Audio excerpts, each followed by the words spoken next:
क्या आपने कभी ऐसा पल देखा है जब मदद का हाथ भी किसी साजिश जैसा लगे? जब अपने ही लोग अजनबी लगने लगें और हर शब्द के पीछे छुपा हो कोई राज। आज की कहानी सिर्फ रिश्तों की नहीं, भरोसे और धोखे के बीच की उस पतली रेखा की है जिसे पार करने के बाद सब कुछ बदल जाता है। क्या सूरज सच में मदद करना चाहता है या फिर उसके इरादे कुछ और हैं? जानने के लिए कहानी के साथ बने रहिए, क्योंकि जो आगे होने वाला है वो आपको हिला कर रख देगा। आज से आप सब हमारे साथ ही रहेंगे। सूरज की आवाज में एक अजीब सा ठहराव था, जैसे वो कोई फैसला सुना रहा हो, ना कि कोई प्रस्ताव रख रहा हो। कमरे में सन्नाटा छा गया।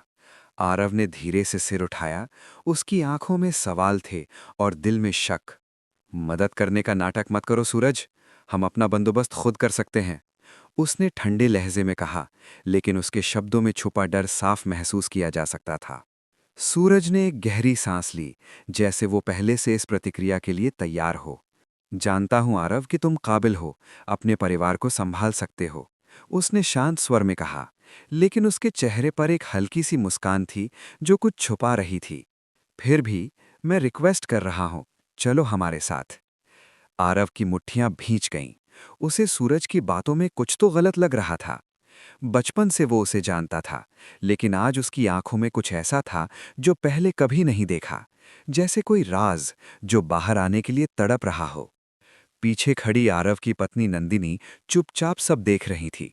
उसकी नजरें सूरज पर टिकी थीं, जैसे वो उसकी हर हरकत को पढ़ने की कोशिश कर रही हो। आरव, उसने धीमे से कहा, हमें सोच समझकर फैसला लेना होगा। उसकी आवाज में डर था, लेकिन साथ ही एक अजीब सा भरोसा भी, जो शायद हालात पर नहीं बल्कि अपने परिवार पर था।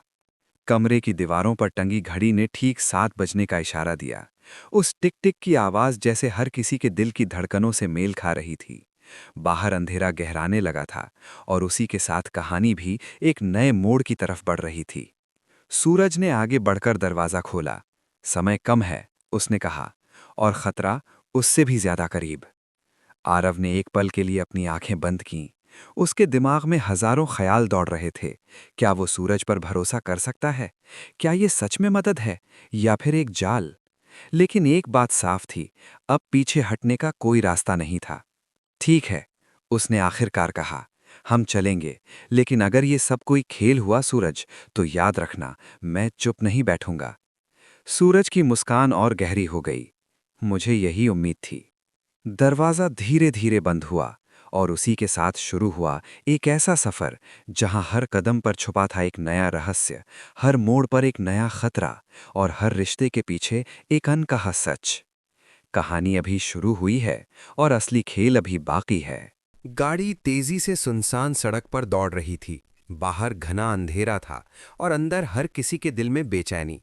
आरव खिड़की के बाहर देख रहा था, लेकिन उसका ध्यान कहीं और था, सूरज पर। उसके हर शब्द, हर इशारे को वो जोड़ने की कोशिश कर रहा था, जैसे किसी पहेली के टुकड़े। हम जा कहाँ रहे हैं? आखिरकार नंदिनी ने चुप्पी तोड़ी। उसकी आवाज धीमी थी, लेकिन उसमें छुपा डर साफ महसूस हो रहा था। सूरज ने शीशे में उनकी तरफ देखा और हल्का सा मुस्कुराया। एक ऐसी जगह जहां तुम सुरक्षित रहोगे, या जहां तुम हमें रखना चाहते हो? आरव ने तुरंत जवाब दिया। उसकी आवाज में अब साफ शक था। गाड़ी अचानक धीमी हुई और एक पुराने सुनसान बंगले के सामने आकर रुक गई। चारों तरफ घना जंगल था और हवा में एक अजीब सी ठंडक। ऐसा लग रहा था जैसे ये जगह सालों से किसी का इंतजार कर रही हो, या शायद किसी राज को छुपा रही हो। यहाँ? नंदिनी ने हैरानी से पूछा। हाँ, यही है वो जगह, सूरज ने उतरते हुए कहा। अब से तुम लोग यहीं रहोगे। आरव भी गाड़ी से उतरा और चारों तरफ नजर दौड़ाई। ये जगह सुरक्षित कम और खतरनाक ज्यादा लग रही है। सूरज ने उसकी बात अनसुनी करते हुए दरवाजे की तरफ कदम बढ़ाए। जो दिखता है वो हमेशा सच नहीं होता आरव। दरवाजा खोलते ही अंदर से एक ठंडी हवा का झोंका आया, जैसे किसी ने बहुत समय बाद उसे खोला हो। अंदर सब कुछ व्यवस्थित था, लेकिन एक अजीब सा सन्नाटा पूरे घर में फैला हुआ था। नंदिनी ने धीरे से कहा, ये घर खाली नहीं लगता। सूरज रुका और उसकी आंखों में एक पल के लिए अजीब सी चमक आई। क्योंकि ये खाली है भी नहीं। आरव ने तुरंत उसकी तरफ देखा। क्या मतलब? सूरज ने कोई जवाब नहीं दिया। वो बस अंदर की ओर बढ़ता गया। जैसे ही सब अंदर पहुंचे, अचानक पीछे का दरवाजा जोर से बंद हो गया। आवाज इतनी तेज थी कि नंदिनी डरकर आरव का हाथ पकड़ लिया। ये क्या था? सूरज धीरे धीरे उनकी तरफ मुड़ा और इस बार उसकी मुस्कान बिल्कुल अलग थी, जैसे अब वो कुछ छुपा नहीं रहा हो। अब सच जानने का समय आ गया है, उसने कहा। कमरे की लाइट अचानक टिमटिमाने लगी, दीवारों पर अजीब सी परछाइयां बनने लगी और तभी ऊपर की मंजिल से किसी के चलने की आवाज आई। ठक ठक ठक। नंदिनी की सांसें तेज हो गईं। ऊपर कोई है, आरव ने खुद को संभालते हुए कहा। सूरज, ये सब क्या हो रहा है? सूरज धीरे धीरे उनके करीब आया और बहुत धीमी आवाज में बोला, जिस खतरे से मैं तुम्हें बचाना चाहता था वो पहले ही यहां पहुंच चुका है। अचानक ऊपर से एक जोर की चीख सुनाई दी। नंदिनी चिल्ला उठी। ये किसकी आवाज थी? सूरज ने ऊपर की ओर देखा और पहली बार उसके चेहरे पर डर साफ दिखा। वो लौट आया है। आरव के पैरों तले जमीन खिसक गई। कौन? सूरज ने उसकी आंखों में देखते हुए कहा। जिसे हम सालों पहले खो चुके थे और जो अब बदला लेने आया है। कमरे का माहौल और भी भारी हो गया। हर कोई चुप था, लेकिन उनके दिलों में एक ही सवाल गूंज रहा था। अगर वो सच में लौट आया है तो अब क्या होगा? और तभी सीढ़ियों पर किसी के धीरे धीरे उतरने की आवाज आने लगी। ठक ठक ठक। हर कदम के साथ डर और गहरा होता जा रहा था। कहानी अब एक ऐसे मोड़ पर पहुंच चुकी थी जहां सच और डर आमने सामने खड़े थे और अगला पल सब कुछ बदल सकता था। सीढ़ियों से आती कदमों की आवाज अब और साफ हो चुकी थी। ठक ठक ठक। हर कदम जैसे दिल की धड़कन को और तेज कर रहा था। आरव ने नंदिनी को अपने पीछे कर लिया, जैसे वो हर हाल में उसे बचाना चाहता हो। सूरज वहीं खड़ा था, लेकिन अब उसकी आंखों में डर और बेचैनी साफ दिखाई दे रही थी, जैसे वो इस पल से भागना चाहता हो, लेकिन भाग नहीं सकता। अचानक सीढ़ियों के मोड़ पर एक परछाई दिखाई दी। धुंधली रोशनी में एक आदमी धीरे धीरे नीचे उतर रहा था। उसका चेहरा अंधेरे में छुपा हुआ था, लेकिन उसकी मौजूदगी ही डर पैदा करने के लिए काफी थी। ये मुमकिन नहीं है। सूरज के होंठ कांप उठे। वो आदमी नीचे आया और जैसे ही रोशनी उसके चेहरे पर पड़ी, आरव और नंदिनी की सांसें थम गईं। विवेक? आरव की आवाज खुद उसे भी अजनबी लगी। हाँ, वो वही था, विवेक। वही इंसान जिसे उन्होंने सालों पहले खो दिया था। लेकिन आज वो पहले जैसा नहीं था। उसकी आंखों में गुस्सा था, नफरत थी और एक खतरनाक सन्नाटा। तुम लोग मुझे भूल गए। विवेक की आवाज ठंडी थी, लेकिन हर शब्द दिल में चुभ रहा था। नंदिनी डरते हुए बोली, विवेक, तुम तो मर गया था।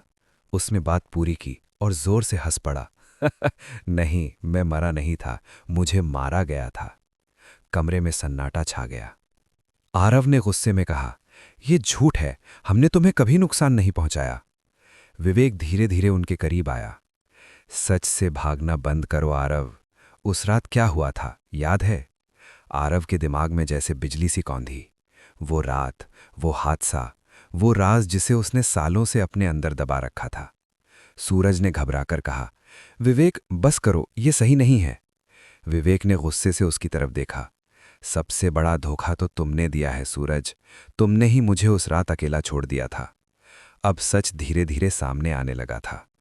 नंदिनी ने कांपती आवाज में पूछा, उस रात आखिर हुआ क्या था? आरव ने सर झुका लिया। उसकी आंखों में पछतावा साफ दिख रहा था। हमने सोचा था कि तुम मर चुके हो और डर के मारे हम सब वहां से भाग गए। विवेक की आंखों में आंसू आ गए, लेकिन वो गुस्से में बदल गए। मैं जिंदा था, मदद के लिए चिल्ला रहा था, लेकिन तुम लोग भाग गए। सूरज ने धीरे से कहा, मैं वापस आया था, लेकिन तब तक बहुत देर हो चुकी थी। झूठ, विवेक चिल्लाया, तुम कभी वापस नहीं आए। अचानक उसने जेब से एक चाकू निकाल लिया। नंदिनी डर के मारे चीख उठी। आज मैं तुम सबको वही दर्द महसूस कराऊंगा। आरव आगे बढ़ा, अगर किसी को सजा देनी है तो मुझे दो, गलती मेरी थी। नंदिनी ने तुरंत उसका हाथ पकड़ लिया। नहीं आरव। कमरे का माहौल अब खतरनाक हो चुका था। हर पल, हर सांस जैसे आखिरी हो सकती थी। विवेक धीरे धीरे आरव के पास आया। तुम्हें लगता है इतना आसान होगा? तभी अचानक लाइट पूरी तरह चली गई। पूरा घर अंधेरे में डूब गया। कुछ सेकंड के लिए सब कुछ शांत हो गया और फिर एक जोर की आवाज आई, धड़ाम। जब लाइट वापस आई तो सब कुछ बदल चुका था। चाकू जमीन पर गिरा हुआ था और विवेक गायब था। वो कहाँ गया? नंदिनी की आवाज कांप रही थी। सूरज ने चारों तरफ देखा। ये खत्म नहीं हुआ है, वो फिर आएगा। आरव ने गहरी सांस ली। अब हम भागेंगे नहीं, इस बार सच का सामना करेंगे। कैमरा धीरे धीरे पीछे हटता है और उस अंधेरे बंगले को दिखाता है जहां अब भी कई राज छुपे हुए हैं। और तभी ऊपर की खिड़की में विवेक की परछाई फिर से दिखाई देती है। उसकी आंखों में वही बदले की आग। कहानी यहां खत्म नहीं होती, क्योंकि असली